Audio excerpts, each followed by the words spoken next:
Hello bachcho, let's see this question. The question says two similar bodies of equal masses are heated to temperature theta 1 and theta 2. Theta 1 greater than theta 2 and are mixed together. If temperature of mixture is theta, then question कह रहा है कि दो similar तरह का buddies है, दोनों का मास सेम है। एक बडी को हीट किया जाता है थीटा 1 टेम्परेचर तक और दूसरे बडी को हीट किया जाता है थीटा 2 टेम्परेचर तक। थीटा 1 और थीटा 2 के बीच रिलेशन ये है कि थीटा 1 जो है थीटा 2 से बड़ा है और दोनों को गर्म करके हीट करके मिक्स कर दिया जाता है। अब कह रहा है कि मिक्सर का टेम्परेचर अगर थीटा है तो थीटा थीटा 1 और थीटा 2 के बीच का रिलेशन क्या होगा। तो पहले तो इस क्वेश्चन का की कॉन्सेप्ट समझते हैं। इस क्वेश्चन का जो की कॉन्सेप्ट होगा वो एक फॉर्मूला होगा और वो फॉर्मूला है Q is equal to M S delta T. यहाँ पे m जो है मास ऑफ बॉडीज, s जो है स्पेसिफिक हीट कैपेसिटी और डेल टी है चेंज इन टेम्परेचर। अब देखो एक चीज है, दोनों का मास इक्वल है, मतलब m1 जो होगा वो m2 के बराबर होगा और मान लेते हैं ये m के बराबर है, ठीक है।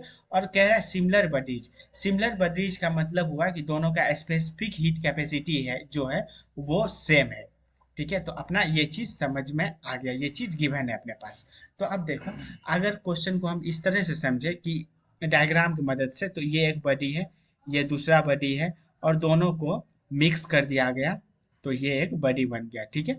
इसका भी मास m है, इसका स्पेसिफिक हीट कैपेसिटी s है, इसका भी मास m है और इसका भी स्पेसिफिक हीट कैपेसिटी s है। तो जब दोनों को जोड़ेंगे तो दोनों का इसका मास हो जाएगा फाइनल प्रोडक्ट का 2m और स्पेसिफिक हीट कैपेसिटी अभी भी ऐसी है। इसको हीट किया गया थीटा 1 तक, इसको हीट किया गया थीटा 2 तक और इसको मिक्सर का टेम्परेचर हो गया थीटा। तो अब देखो जो रिलेशन आएगा, जो अब हम लोग लिखेंगे वो ये लिखेंगे कि इसका जो हीट होगा H1, इसमें मान लो H1 हीट था, इसमें H2 हीट था और इसमें H हीट था। तो S1 प्लस H2 जो होगा वो H के बराबर होगा। ये क्यों बराबर होगा? क्योंकि energy never can be destroyed और एनर्जी चेंज नहीं होता है, तो इसलिए एनर्जी कंजर्वेशन से हम लोग ये रिलेशन लिखे। अब H1 क्या होगा? H1 का हम लोग H के बारे में बता चुके हैं।